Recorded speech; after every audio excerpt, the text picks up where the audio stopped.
Tervetuloa seuraamaan Prodigridis Pro Tourin 3. osakilpailun finaalirundia Tampereelle. Meikäläisen nimi on Pölkin Timo ja mulla on täällä asiantuntijakommentaattorin Syrjäsen Tori. Tervetuloa katsoa taka-ysiä Tampereelta.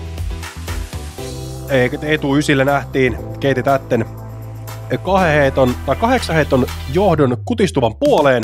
Tätte pelasi etu ysin 2 päällä, kun suomalaiset Oliver Zinstedt ja Hannele Määttä 2 alle. Joten nyt olisi vähän vielä kirittävää, mutta kyllä tuo Tätten johtoasema vielä voidaan puristaa kiinni, jos oikein kovasti pelataan. Kärkikortissa sitten 4. oleva Kaidi Alsalu ei ihan pystynyt pysymään muiden tahissa, että muutama bogi tuli liikaa ja niin sitten piti 6 päälle tilanteessa. Tätte oli hermostunut siinä alkukierroksella. Katsotaan, onko täällä takaisilla sitten vähän vapauneempaa Tätteen. Vai tuleeko suomalaiskaksikko ottamaan kiinni? Väylä 10. 107-metrinen par 3. Oikeastaan koko matkan pitäisi mennä oikealle. Toki ihan alussa nyt suoraan hetken aikaa, mutta näin niin kuin perusperiaatteelta oikealle pitäisi mennä. Korkeata Anheuser-heittoa pitäisi heittää, joka lähtee liitämään vähän etuoikealle. Oi. Se oli salareitti. Ei ihan väylää pitkin tullut, mutta tulos ratkaisee. Kyllä tuo kelpaa. Ja kelpaa katella kuulee. Ja voin kertoa, että ihan sama meneekö väylää pitkin vaan salareittejä, niin tuonne ei joka kerta siltikään tuolla tavalla päästä. Tätte yrittää samaa reittiä, mutta se ei lähde feidaamaan hänen kiekkonsa ollenkaan.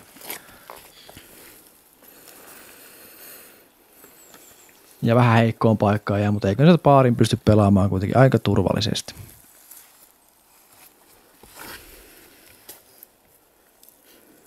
Sekään ei palauta tai lähde palauttamaan. On kuitenkin väylän puolella varmalla paarin pelityksellä. Oli hienon näköistä kuvaa äsken, kun aamussa pelataan, niin höyryää toi hake tuossa. Vesihöyryä äsken aurinkoa vasten. Niin oli hienon näköistä silmillä, visuaalisesti kaunista.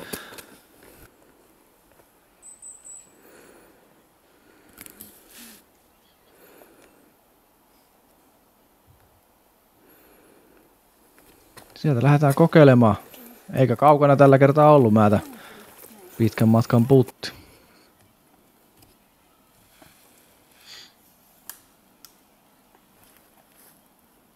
Tätte sieltä sisämutkasta. No ei siellä ihan hirveästi ole tehtävissä. Tuosta tuo sellaisia paikkoja, että tuostakin metri sivuun jompaan kumpaan suuntaan, niin on tekemättömiä paikkoja, mutta Oliver Zinstedt.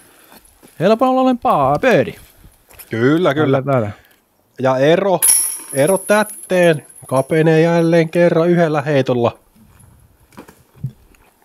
Sitä on enää 3 jäljellä, mikäli tuosta nyt tosiaan Keiti omaansa laittaa. No siitähän me epäillä, etteikö se menisi siitä.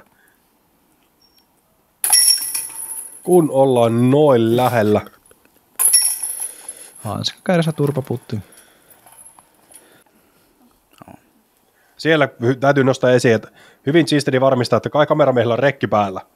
Saako mennä? Väylä 11. Par 3 ja 85 metriä. Näyttää siltä, että eihän siellä mitään väylää ole, mutta kyllä siellä vaan kuule on. Esimerkiksi tuossa. Voi heittää 15 metriä pitkäksi. Joo, tää on vähän sellainen, siellä on väyliä, sit heität jonkinnäköisen heiton sinne ja katsot, että meneekö se loppuun. Tätä on välillä vähän arvosteltu, mutta tääkin on vähän samanlainen kuin se koivukuja, että tää kuuluu. Tässä katsotaan sit sitä mentaalisen puolen peliä mun mielestä, että katsotaan, jos se tuleekin se huono osuma, että miten sä palaudut siitä sit seuraaville väylille.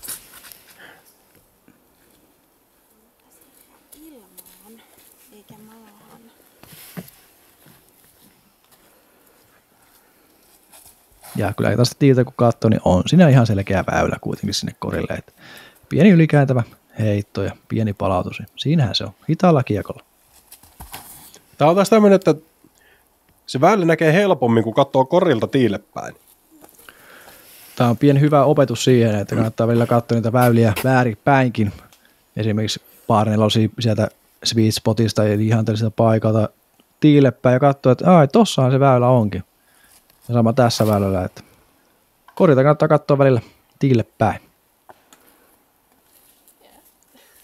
Tätte pikku ja pikku Kuksin kautta, jos näin niin kuin sanotaan, että siellä käytiin vähän vasemmalla puolen metsää ja aika paljon tultiin eteenpäin niiden oksa-osumien jälkeen semmoiselle paikalle, että pystyy vielä pitkä birdikoitoksen laittamaan. Yhtään heikommalla osumalla, niin olisi voinut jäädä sinne metsän sisälle, mutta tällä kertaa tultiin ulos. Välillä sentterimetsät on puolella ja välillä ne on vastaan. Pelaaja vaan pitää sitten mukautua niihin olosuhteisiin, joita rata tarjoaa.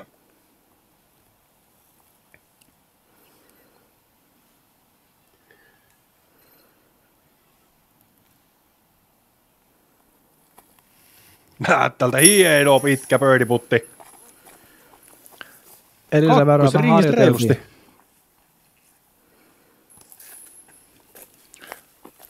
Tosiaan edellisellä väyrällä mä, että samalta etäisyyttä harjoittelin ja vähän peidäsi ennen korjaa ja nyt meni ihan keskelle korjaa ja siinä tätte tulee perässä hyvin, mutta se on jo vähän liian oikealla sitten tässä tapauksessa.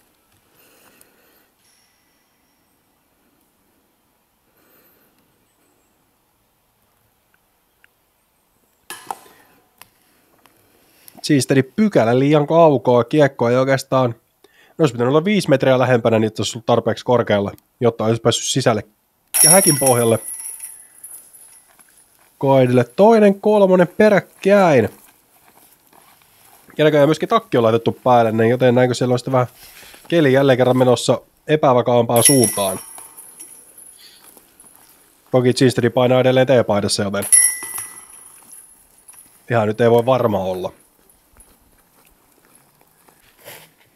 Väylä 12, 152-metrinen par 4, vaikka mitta voi kuulostaa lyhyeltä, niin vaikeuttaa ehkä sitäkin enemmän.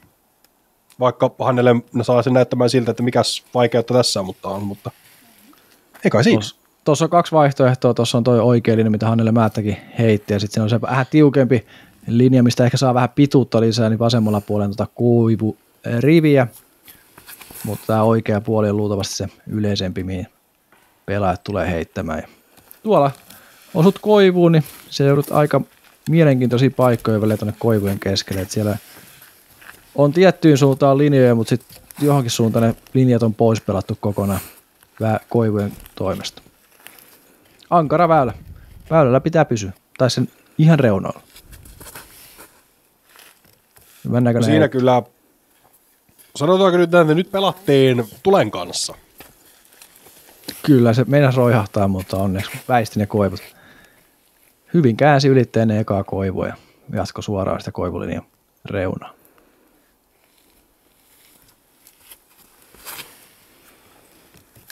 Jalasalun heitto näytti ihan samanlaiselta. Lähellä oli mennä sitä koivua kohde koko matka.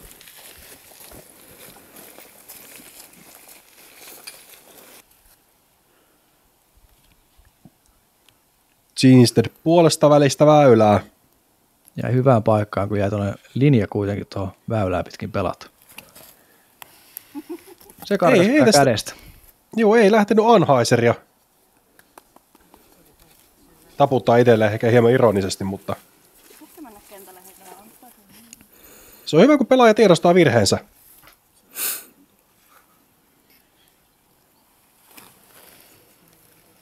Tule takaisin. Hyvän näköinen heitto kyllä. Oli komea. Rinki putti birdiin luvassa Kaidi Alsalulle. Tätte puolestaan myöskin keskellä väylää. Ja sinne sukellellaan rinkiin nosto birdie. Ei tarvitse tehdä töitä sen eteen.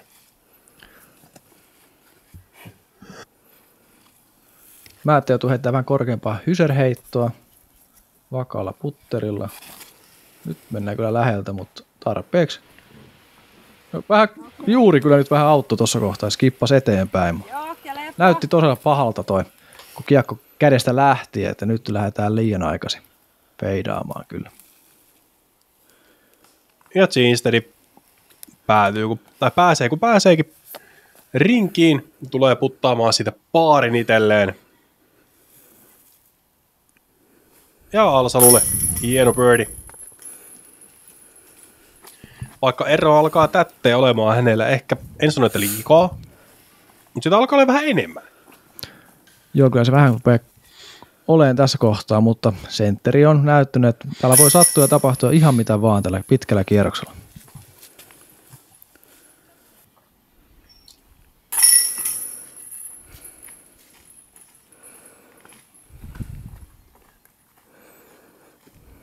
Ja siitä Keiti Tätte.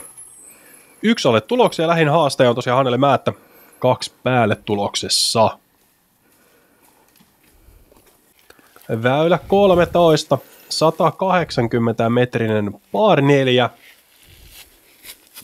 Ensin pitäisi mennä oikeastaan suoraan. En sano, että lähestulkoon 100 metriä, mutta ei siinä kaukana kyllä olla. Sitä luokkaa 100 metriä se on suora pikku feidille, jos uskaltaa ottaa pikku riskin siinä kohtaa. Niin. Mutta suora heitto riittää. Tuolla näkyy valkoinen.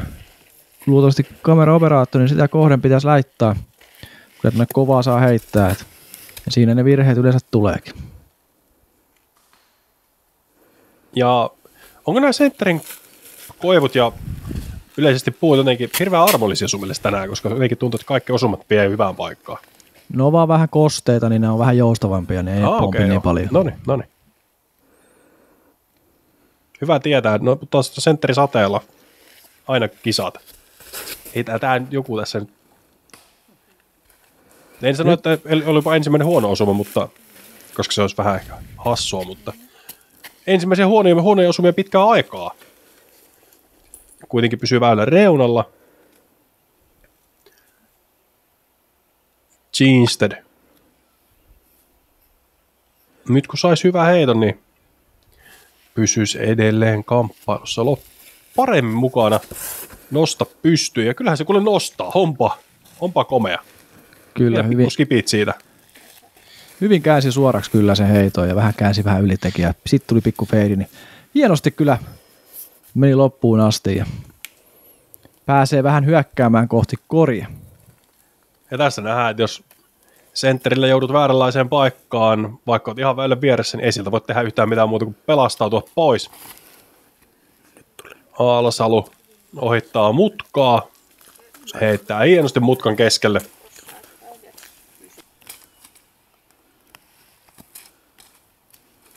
Ja tässä on myös vähän liukkautta pelissä tällä väylällä, kun tässä on, kuten monta kertaa on sanottu, että sateet on koetellut sentteriä tässä kisaviikonlopun aikana ja kisat keskeytettykin muutama otteeseen. Niin se on tehnyt tehtävänsä tuonne väylille. Mutaa on ja liukasta on. Ja sen kanssa ja vähän sisämutkasta ja ai.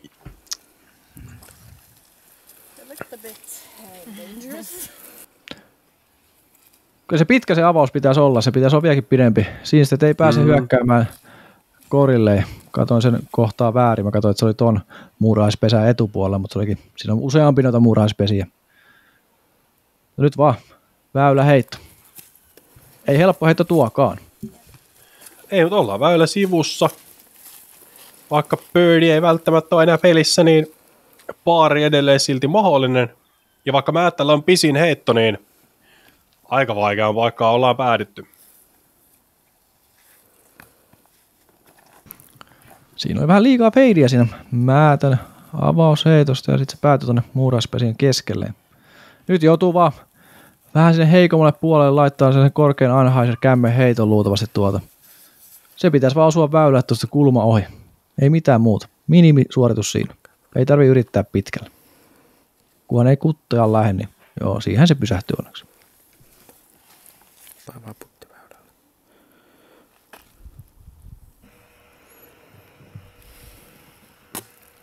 Ja Tätte tekee samanlaisen ratkaisun 3. heitollaan.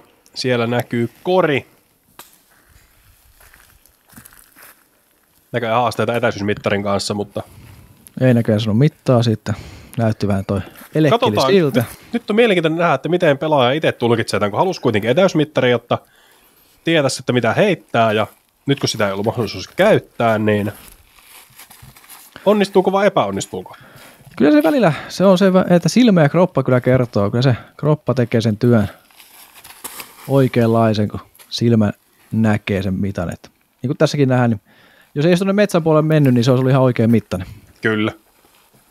Mutta lähinnä tavallaan niin mietin sitä psyykkistä vaikutusta siinä, että kyllä, haluat varmistaa mitan, jotta pystyt suoriutumaan, ja sitten et saanut sitä, niin se epävarmuus iskee välittömästi. Ja nyt se vähän puras. Kyllä se vähän puras. Määttä luultavasti sai mitään ja siinä on putteri kädessä. Ja siinä on se yksi koivu, mikä pitäisi kiertää vasemmalta puolelle. Laittaako ihan suoraan sitä kohden vai kiertääkö vasemmalta puolen pientä anhaisen heittoa? Reilusti vasemmalta puolen anhaisen heittoa. Tarkoitin siis suoraan siis korja kohden, se mahtuu sitten menemään tuolta paikalta, eikä sitä koivua kohden.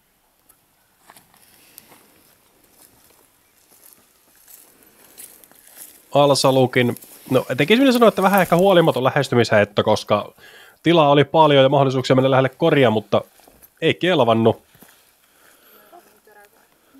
Ginsterin keskittymistä joku häiritsee. Siinäkin olisi se suora lähestymisheitto. Heittää matalana. Ja kiekkoa viedään hyvin eteenpäin. On selkeästi lähimpänä. Ja myöskin selkeästi parhaalla mahdollisuudella pelaa paari. Tättellä, jos... Hetkonen. Bogiputti. Pitääkö paikkansa? Pitää, mutta olipa... Sanotaanko nyt näin, että paikasta missä oli, ja se miten tekninen putti tuo on, niin ja olipa hieno suoritus. Ja pari muutakin paikkaa tässä väylän aikana ei ole niitä helpoimpia alueita. Toi varmasti piristää mieltä toi viimeisen heiton onnistuminen tällä väylällä.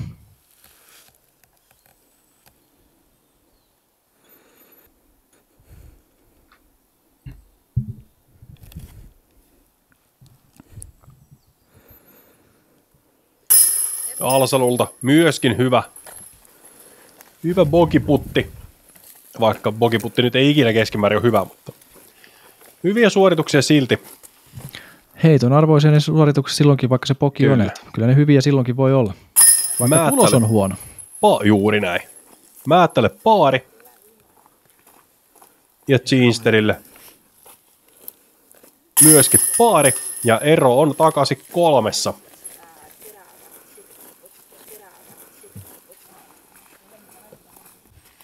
Väylä 14. 233 metrinen par vitonen. Ylikääntävä hei. Pelissä ja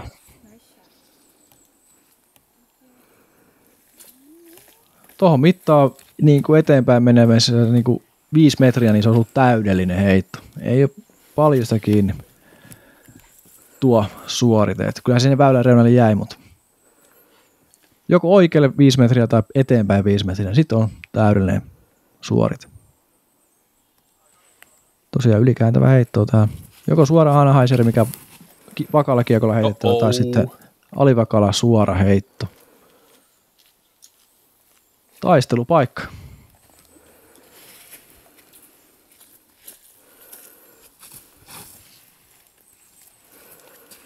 Tässä visuaalisesti hämää toi polku, mikä lähtee niinku menemään vasemmalle ja se tulee oikealle takaisin, vaikka tuossa on tilaa heittää suoraakin heittoa kuitenkin, niin jotenkin se visuaalinen silmä näyttäisi, että se pitäisi anhaiseri heittää isomminkin. Tätä, hyvällä paikalla. Laaserilla, kun olisi mitannut, niin aivan suoraan linjaa olisi tuo kiekko mennyt. Toki en tiedä, miten se laaserilla mittaaminen siihen vaikuttaa, mutta no se kiekko ei olisi mennyt sitä suoraa linjaa pitkin. Vasemmalta oikealle vauhdilla. Ja jälleen kerran Alsalu on pikkusen kiipelissä. Tuossa on toi oikealla puolella lampi, kyllä tulee välillä tässä peliä, että jos ei toi esimerkiksi pidä kulmaansa, niin se on siellä, mutta nyt pitää hyvin kulmaansa. Vähän ehkä liikaakin. Pelottiko lampi sen verran, että ei uskaltanut vakaammalla kiekolla heittää.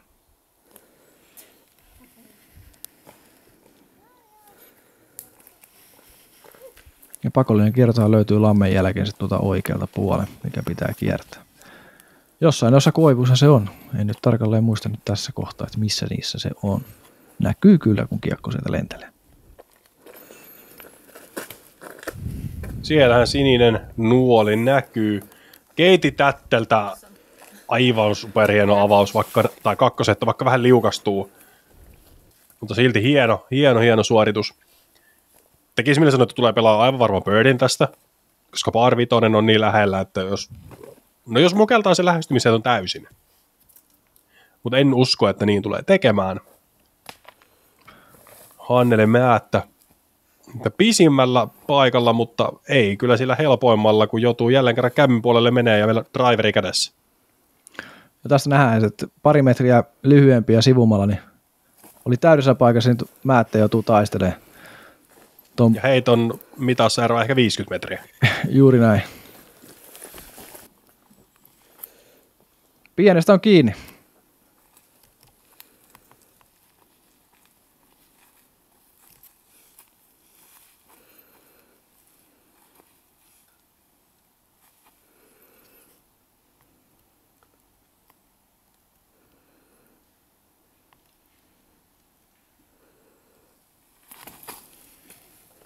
Hyvältä näyttää Kinstikin heitto.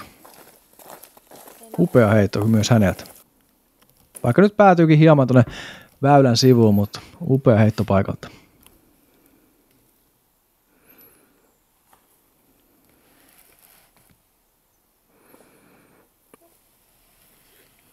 Alsalla on kyllä hyviä osumia tällä väylällä, että aina tuonne väylän puolelle. Se avauksia ja sitten toi äskeisenkin lähärin osuma, niin keskellä väylä. Helppo silloin pelalla, kun puut on suotuisiakin.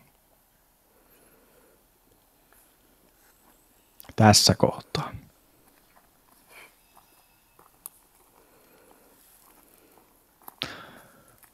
Niin kuin on sanottu, niin sade on piiskannut sentteriä. Tuo hake on aika liukasta sateella. Ja pelaajat yrittää aina ottaa ne hakkeet pois siitä lien takaa, että ei liukastu, niin kuin Tätte tuossa hetki sitten näytti, että liukastuu hieman heitossa. Ja silti heitti upean heiton. Ja Määttä tässä suoritti kanssa hyvänä oman lähestymisensä.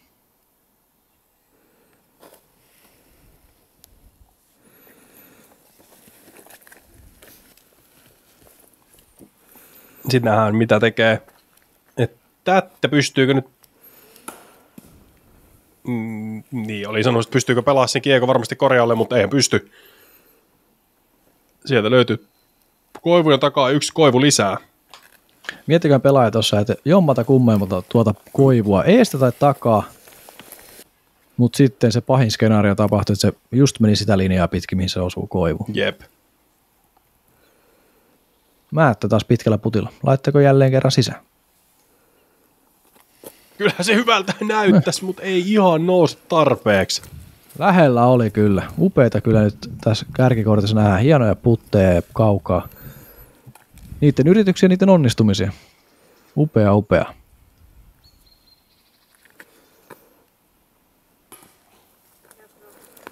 No siinä nähtiin vähän mitä puhuin aikaisemmin, jos lähestymisheitto Tätteltä onnistui, niin tulee ottaa birdin, mutta ei onnistunut, niin pari korttia luvassa, kunhan se tuosta käydään suorittamassa. Mutta ei tältäkään niin kuin...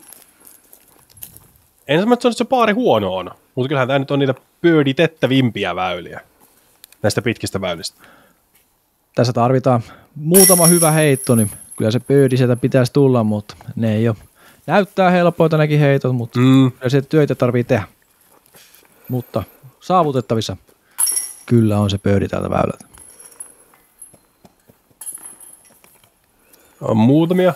Taisi kaikille naisille tulla kuule paarit. Vaattiko Alsalo jotain muuta? Se selviää kohta, kun nähdään. Tuloskortti T-boxissa väylällä 15. 172-metrinen paari 4.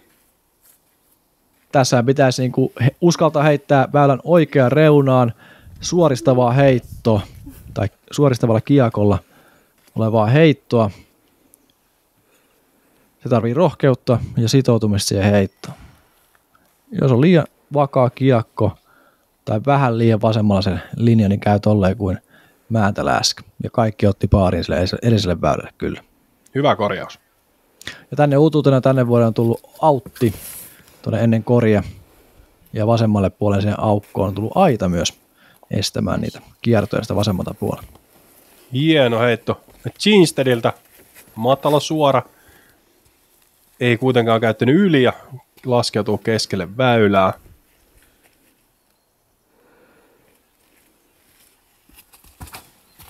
Tätte. Oh no. Jos tuonne metsään meet ajoissa, vähän pelottaa. Se on vuosien saatossa harventunut, kun siellä on monet käynyt, mutta on se silti erittäin ankara. Ei se ole mitään tehtävistä. Hyvä, että pääsee takaisin väylälle. seuraavalla heitolla. Alsalu pelaa korkeata ja leveätä. Ja kuten nähdään, niin ei tuolta nyt... Tätä joutuu melkeinpä pelaamaan vaan sivuttaissuunnassa ja... No, tulikohan edes tarpeeksi leveälle? No vähän siinä ja tässä. Taisi topata johonkin kiveen tai johonkin tuollaiseen, mutta tässä on pitkä matka. Ei tuonne se aukolle vaan on pelattava nöyrästi. Ja hyvinhän se menee sinne. Sellaiselle paikalle, että pääsee heittämään korkean hyserin sinne korin juureen. Kyllä. Ja se on instanttina bogikorttiin, kun tommosen paikkaan ei tiesä joutaa. Joten siinä nyt olisi jälleen kerran mahdollisuus naisilla ottaa heittoja.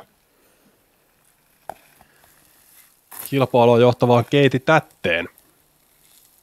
Ja kaventaa eroa. Alsalu ei ole paljon sivussa, mutta on sen verran sivussa, että joutuu selkämenon suuntaan päin heittämään.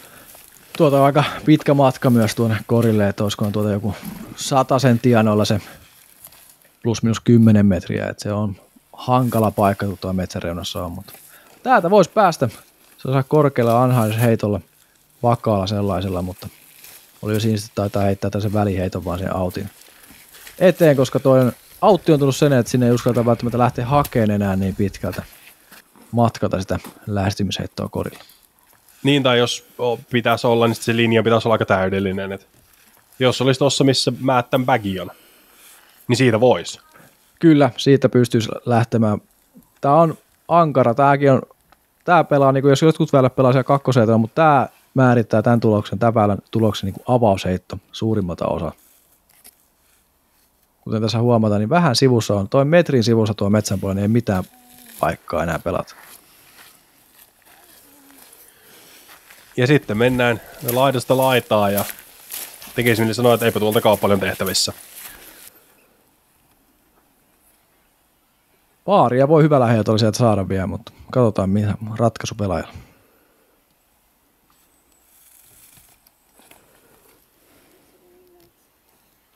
Nyt pitäisi vain korkea hyser saada, tarpeeksi eteenpäin menevä ja palauttava. Näyttää hyvältä. Semmoinen sieltä tulee, lähestulkoon käydään koripohjalla. Jäähän siihen 3-4 metrin Määttän. Kolmas heitto. Nyt pitäisi vaan päästä lähelle, että saa se yhden heiton kurottua kiinni, mutta riskitkin alkaa olla aika korkeat. Näyttää kyllä aika riskiheitolta nyt. Toivottavasti vaan laittaa tuohon autin reunaan, ei laittaa sen kuusen alle ja yrittää pelata sieltä sitä läpi turvallisesti. Tässä huomataan toi rakennettu aita, niin siinä on kasvanut iso aukko, mikä haluttiin telkeä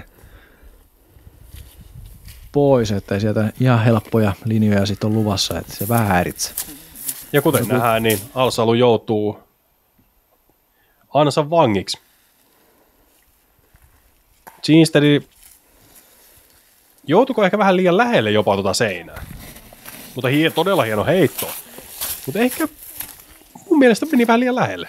Vaikka päässyt korjalle, mutta nämä on näitä. Joo, se on vähän vaikeutui sitä lähestymistä, että oli vähän liian lähellä, mutta pelattavassa kuitenkin sieltä ja Määtte oli siellä kuusien keskellä. Onneksi tuli sinne korin puolelle näkyviin. Helpotti huomattavasti peli. Alsadu. Pikku stepperiä sieltä tulos. Näitä on nähty koko kierroksen ajan. Se on tyylikästä, kun se napsuu keskelle laitetta ja putoaa vielä pohjalle. Tuossa jos ei olisi kokonaan osunut tuohon koriin, niin mennyt kokonaan ohi siitä, niin siinä on vaarana totta kai tuota Alsalusuudesta vielä toi auttikin hieman, mutta ei se ihan sinne asti kuitenkaan tuosta suunnasta välttämättä mene.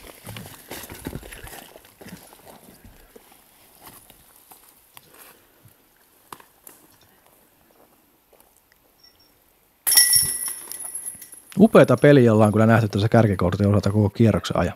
Niin etuisiltä kuin takaisilläkin. Väylä 16. Lähestytään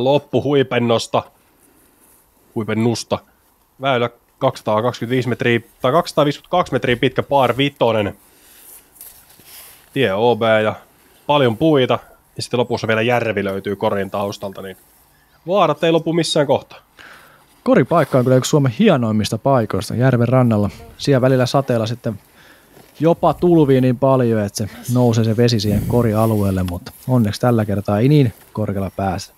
Tosiaan tosta nyt on sitten normaalista kierrosta jäänyt yksi se par 4 pois ja se koivukuja on tullut sen tilalle. Ja tosiaan tähän väylään pituusraiverilla vaan tarpeeksi alivakaata, että välttää tuon vasemman puolen koivikon, niin kuin tässä määttä näyttää, niin kun feidiä on liikaa kiekossa, niin siihen koivikkoon vasemmalle joutuu.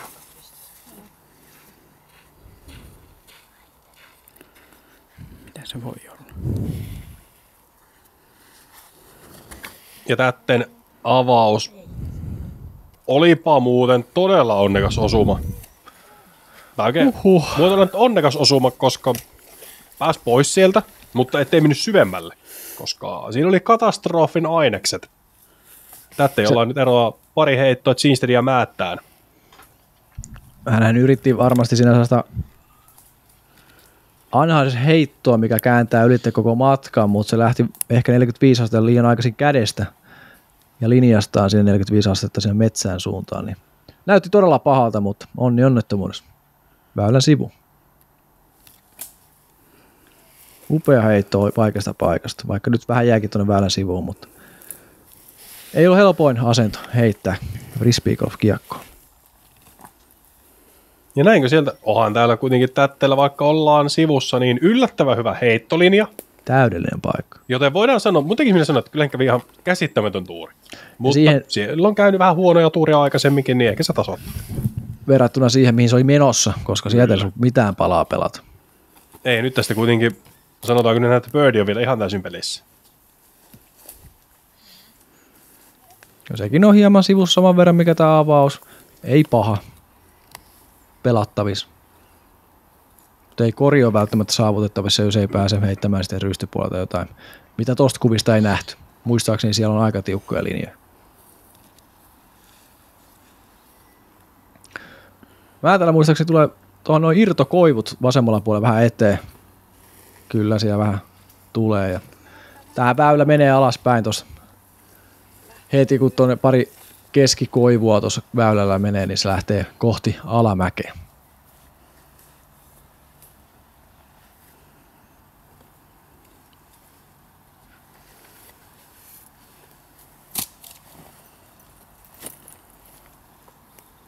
Roippeet pois eestä ja pituusdriveria matkaan.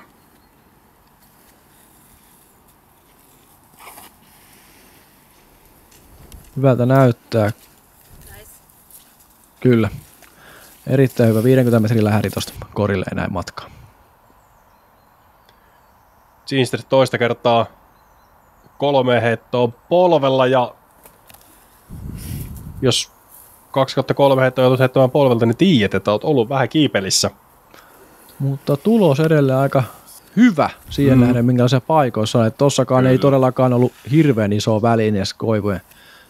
Et jos 3-4 kiekkoa mahtuu siihen väliin, mistä siinä heitti äsken, niin se on jo paljon.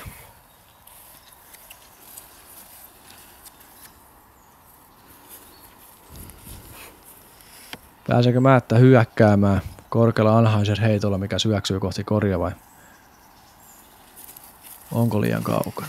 Lähtee vähän liian aikaisin tulemaan. Taistelee kuitenkin läpi. Auttiahan tuolla puolella ei ole, mutta ei siellä myöskään puhasta puttilinjaa ole. Siellä on myös 17 välän tie, että se on siellä on sellainen kulkureitti kyllä. Että se on vähän harventunut toikin mettä tuossa aikojen saatossa. Mutta tällä hieno lähestymisheitto, mutta sen verran jäi vajaaksi, niin kuin puhuin aikaisemmin. Niin jos ei rystyllä pääse heittämään sieltä, niin sitten ei ole saavutettavissa kori. Ja sieltä tulee alasarun tuttu ja turvallinen airbounce-heitto. Nokka ylhäällä, pohja laahaan. Niin hienon näköinen. Oppikirja birdie tulossa. Kaidi Alsalulle väylältä 16. 2 väyläosumaa. Ykkösringin putti ja kiekko koria.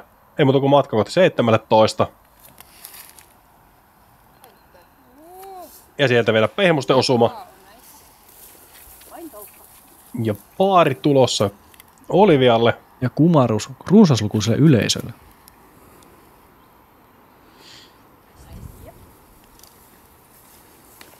En tiedä tullut. Kuten tästä nähdään, niin ei tää ihan hirveä avonainen paikka ole, että siinä on muutama tollanen väli avautunut aikojen saatossa. Ja kämmen puolelta. Hyvältä näytti ja lopputuloskin on loistava.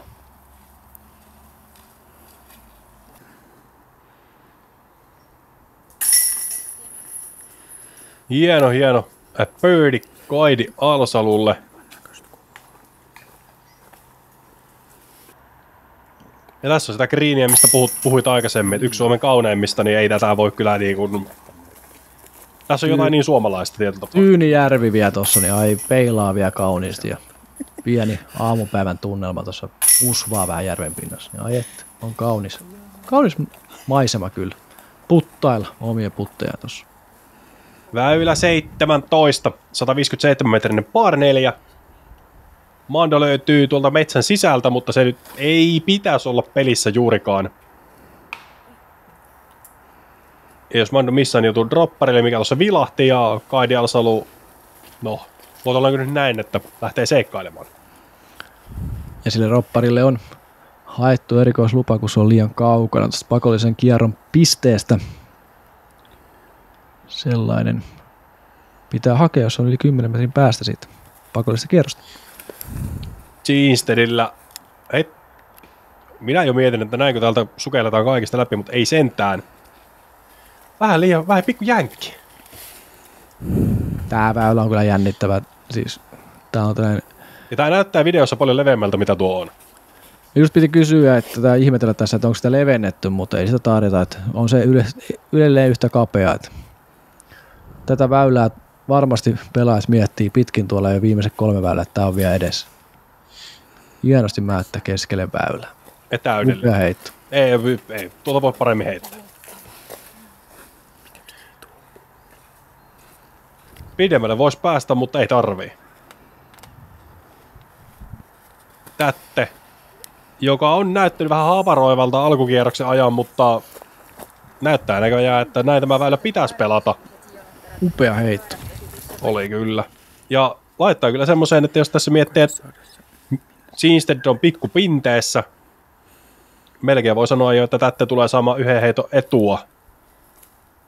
Vikalle väylälle mentäisiin vielä lisää, niin sitten 3 heittoa, niin kyllä se melkein Määttälle painuu se vastuu, jos haluaa Tätteä haastaa, ja kuten hän ei tuolla ole mitään tehtävää. Siis oli pakotettu heittämään sen isoimpaan aukkoon, mitä sen koivurivistä löytyi. Ja se ei ollut kauhean pitkäleitävänä heitto se. Verrattuna tämä Alsalun paikka, niin täällä ei välttämättä ole sitä aukkoa. Oliko se raiveri kädessä putis, tai tuolla se puttiheitos? Saa tolla, halus vaan päästä läpi sieltä. En tiedä. Ei tule niin paksua osumaan siihen oksaan, jos se raiveri siihen osuu. Alsalu täysin hyökkäysmoodiin jää vielä kuitenkin pitkälle matkalle. Ja tää heitto merkitsee aika paljon Ginsteadin kilpailun kannalta.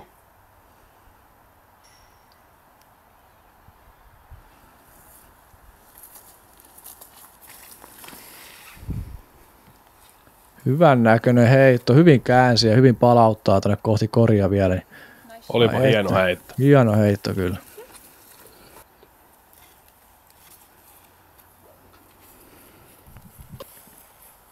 Määttän toinen. Tätte ei ole vielä heittänyt toista heittoa. On tuossa pikkusen matkaa Hannele etupuolella. Hyvän näköinen heitto tulee myös sieltä. Komea ässelin ja heitto. Vähän tulee tämmönen ikävä reaktio, että vie siitä heittopituudesta 2 metriä pois, mutta tänään on mennyt Määttällä hyvin, on pitkät putit sisään, joten luotetaan siihen, että se napsuu. Kyllä erittäin hyvä heitto. Että ei tuon parempaa oikein tuohon voi piirrää tuohon väylään. Erittäin hienot heitot. Suomalaiskaksikota tähän väylän lähestymiseen. Keiti Tätte vähän hakee oikeata reunaa ja hyvä sekin on. Se on pitkällä matkalla myös. Kyllä. Se on melkein semmoisella paikalla, että no siitä voi koittaa, mutta siitä ei odota laitettavaa sisään. Ja nyt on miettimisen paikka sitten alasalueella, että mitä aukkoa käyttää isointa. Se menee siellä sormiin kiinni tuo heitto ja mennä ottaa lähimmässä puussa, mutta onneksi nyt kiersi sen puun kokonaan. Näytti, että se vähän nappasi sormiin kiinni. Onneksi oli tähtäyspiste tarpeeksi leveällä. Ja tässäkin on koivu täysin tähtäyslinjalla. Eikä siinä tyytyy, että otetaan tästä nyt se paari, kun muuta ei ole tarjolla. Ei oteta riskejä korjoon sivurinteessä, niin yksi huono osuma ja heitto 2 voi napsua yllättäen.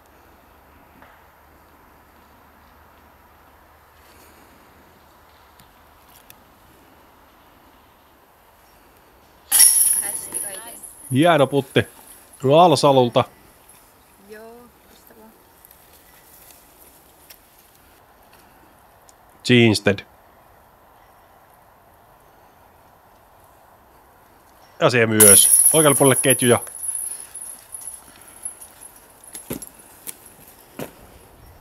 Eroa Tätteen. Vikalle välillä mentäisi 2 heittoa. Määttä. Yhden heiton päässä. Hannele Määttä on kyllä pelannut ihan huikean kierron. Mitä 4 alle tähän mennessä? Juu. On niinku kiinni kisan kuumimmassa kierroksessa, että tällä erää. Että katsotaan, miten tuo 18 väylä vietosta menee, että miten tämä voittokamppailun tässä käy. Hannele Määttä totta kai ensimmäisen T-boxissa.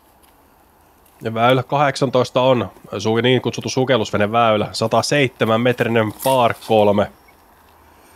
OB oikealla laidassa ja Määttän kiekko kun palauttaa, niin eläläinen. Sanotaanko, että tuossa pikku paineet Tättelle vielä, että siellä on pakko pelaa lähelle ja pakko pelaa birdiä, mikäli miettii voittaa ennen ratkaisupelejä. Aika hyvä paineenanto kyllä Määttä tuossa kohtaa Tätten suuntaan, että pitää onnistua. Ja varsinkin jos on 3 kiekkoa vielä kädessä tuossa taustalla ja miettii varmasti millä lähtee avaamaan tämän väylän. Siinä sitten ekana vuorossa ennen häntä. Pikku jänkki toista väylää peräkkäin ja Rupeeko kierrospinta vähän painaa siellä nyt tällä erää tässä sunnuntai-päivänä Sinistetillä, että vähän jää käteen kiekot kiinni. Ja tässä on uutuutena toi oikea autti, tulee aika lähellekin tuohon puitten reunaan. Väylä driveri on Keiti Tättellä käsissä. Tätte, jonka edellinen voitto ATRista on tullut tosiaan 2019 Alutaguusesta. Hyvän näköinen heitto on kyllä Tättelläkin. Ja se, miten se pysähtyy vaan tuohon nurmikolle, ei voi niin paremmin pysähtyä. Liimanurmikot siellä laitettu. Pysäyttää kiekot hyvin.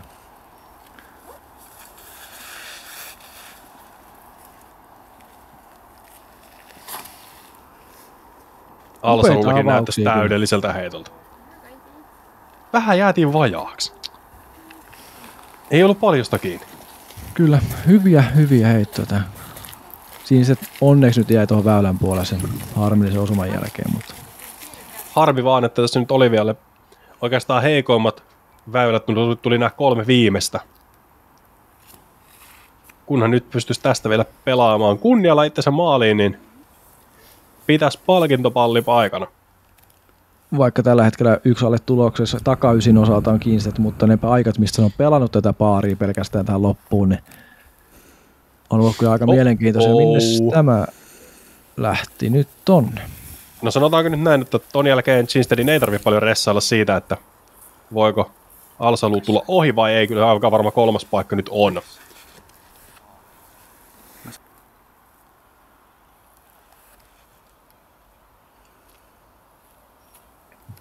Upea putti vielä siihen ja tosiaan yksi alle tuloksessa takaysi Ginstead.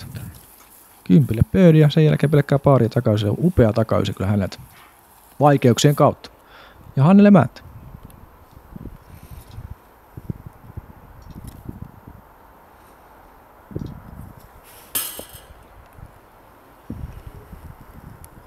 Siinä ratkesi se voitto. Keititatti tietää myös sen, pystyy vaan seiftaamaan korin alle. Harmi, että Hannelen niitä harvoja puttimissa tähän päivään tuli noin läheltä, mutta ei se aina tarttu. Kaidi Asalu päättää kilpailun 7 tulokseen. Määttä. Metriä lähempää vaihtaa nyt sen turpoon, mitä ei ole vielä tällä kierroksella käyttöön. Ja se menee Sitä onneksi. ei missata. Ja siinä on kilpailun voittaja. Keiti Tätte. 1 päälle tuloksella. Ja voittaa Prodigy's Pro Tourin Tampereen osakilpailun ja siinä olisi kilpailu paketissa. Kärki 10. Keiti Tätte tosiaan voitti. Hannele Määttä heiton päässä. Olivet Siister 3. Sitten tulikin isoin perhe Kaidi Alsaluun, Jengi Engström 5, Iida Lehtomäki 6, Netta Leppäho 7, Niina Forssell 8, 9 sija jaettu Emilia Kallion ja Jenni Lammen välillä. Pro Touri johtaa 3. kilpailun jälkeen Hannele Määttä 257 pistettä ja häntä seuraa Iida Lehtomäki 242. Näiden 2 naisen välillä varmaan Pro Tourin voitto ratkaistaan. Kiitoksia kaikille yhteistyökumppaneille. Nähdään Kuopiossa. Moi moi! Moi moi!